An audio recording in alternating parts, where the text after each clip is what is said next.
The heat of the Manila afternoon clung to the streets like a heavy blanket, the air thick with the smell of fried fish, gasoline, and the faint sweetness of mangoes ripening in wooden crates. Jeepneys painted in neon hues and adorned with religious verses rumbled past, their engines sputtering as vendors shouted prices for roasted peanuts, used shoes, and fruit. Amid the swirl of color and chaos, a 12-year-old boy named Lorenzo Cruz sat on the cracked pavement, his back against a graffiti-stained wall, holding a battered guitar across his lap. Lorenzo's eyes, pale and clouded from birth, were fixed on nothingness, yet his head tilted slightly upward, as if listening to sounds others could never notice.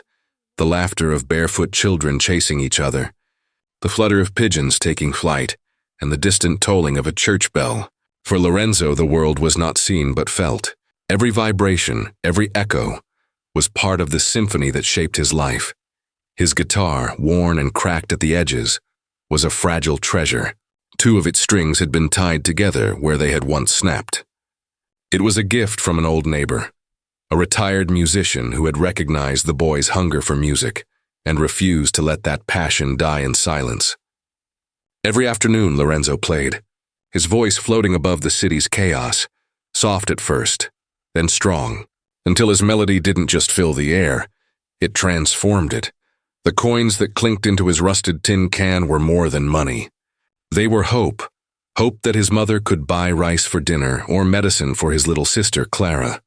His mother, Marina, sat nearby on a low stool, selling bananas and guavas from a basket beside her. Her hands were calloused from years of washing other people's laundry, but her eyes stayed fixed on her son.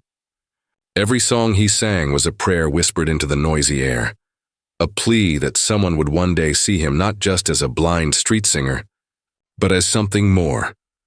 Lorenzo had never seen the colors of sunrise or the sparkle in his sister's eyes when she laughed, but he knew love in its truest form. He knew his mother's soothing voice guiding him through darkness, the warmth of Clara's embrace, and the sound of rain tapping the tin roof above their one-room home. Those were his colors. Those were his skies. The people of the neighborhood had grown used to the boy with the broken guitar. Some paused to listen. Others walked by, distracted by their own struggles. But once in a while a stranger would stop, transfixed by the raw emotion in his voice. Some left coins. Others left only a look of quiet awe. Lorenzo never asked for pity. All he ever wanted was to be heard. That afternoon he played a melody his father used to hum before disappearing years ago. His voice, far older than his age, carried the ache of longing and the strength of survival. As he sang, a small crowd began to gather. Schoolchildren, a vendor wiping his brow, a foreign tourist with a camera. Lorenzo was lost in his own world, singing through the humid air, until a sudden gust brought the smell of rain. Fat drops began to fall, scattering the crowd. But Lorenzo kept playing. His mother rushed toward him, trying to shield him with a plastic sheet, but he shook his head. "Ma, let me finish," he whispered. And so he did. He sang through the rain, his voice steady, his spirit unbroken. For a moment, the whole street seemed to pause, the horns, the chatter, the chaos, all giving way to the voice of a blind child who refused to stop dreaming. When the final note faded, the crowd erupted in applause. A man knelt beside him, pressed a hand on his shoulder, and said softly, "You have a gift, son. Don't ever stop singing." Lorenzo smiled, clutching his guitar tighter. He didn't know it then, but the man's camera had captured a moment that would soon travel across oceans. Days later, in their small one-room shack, Marina's cracked old phone buzzed. She picked it up with trembling hands and squinted at the glowing screen. The message was in English, formal and polite. "We have seen a video of your son, Lorenzo Cruz, singing on the streets of Manila. We would like to invite him to audition for America's Got Talent." Her heart froze. "Dios co," she whispered. Lorenzo tilted his head. "What's wrong, Ma?" he asked. She knelt beside him, voice trembling. "Anak, someone saw your video. They want you to sing. America." "America?" he breathed. "The place where the big singers come from?" Clara squealed beside him. "Kuya, you'll be on TV." But Marina's joy soon gave way to worry. How could they ever afford plane tickets, visas, food, or lodging? She hugged her son tightly, whispering, "I don't know how, Anak, But maybe God does. That night, sleep was impossible. Lorenzo lay awake, his fingers brushing the strings of his guitar. He imagined what it would feel like to sing on a real stage, not for passing strangers, but for the world. The thought terrified and thrilled him all at once. Days passed.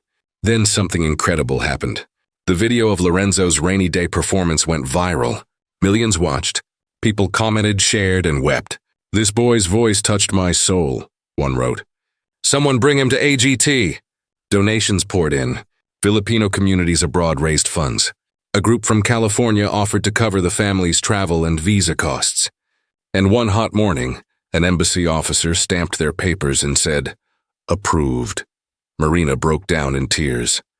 The impossible had just become real. When their plane landed in Los Angeles, Lorenzo gripped his mother's hand tightly. The world felt different here, colder, louder, brighter.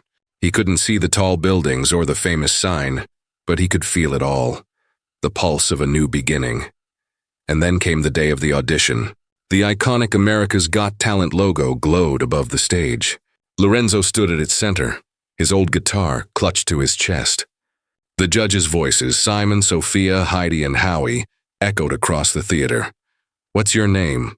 Simon asked gently. "My name is Lorenzo, sir.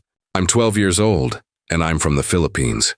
And what will you be doing for us today?" "I'll sing," he said softly, "and play my guitar." "I hope you like it." The room fell silent. Then the first notes rang out, fragile, trembling, yet full of soul. His voice carried the weight of hunger, the warmth of faith, and the beauty of every street corner that had shaped him. The audience leaned in, many wiping tears as he sang. By the final verse, the entire theater was on its feet. Simon Cowell sat frozen, eyes glistening. Then slowly he reached forward and pressed the golden buzzer. Golden confetti rained down like stars, swirling around Lorenzo and his mother as they embraced on stage. The crowd erupted in cheers. Simon stood and walked toward them, something he rarely did. Placing a hand on the boy's shoulder, he whispered, "You didn't just sing tonight. You reminded the world why music matters." The video of his audition shattered records. Simon's tears became headline news. Across the world, people who had once felt invisible now saw themselves in the boy who could not see. Letters poured in.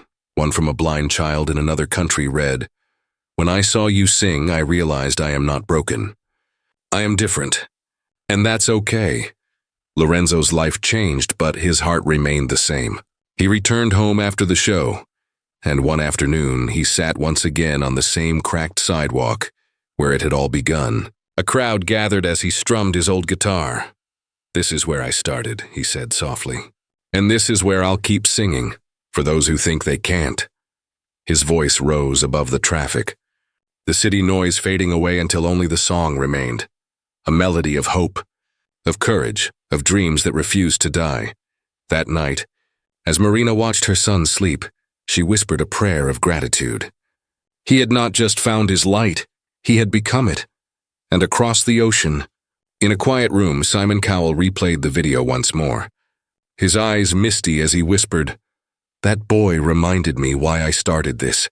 Because sometimes, the world needs a voice that cannot see, but can make everyone else finally see."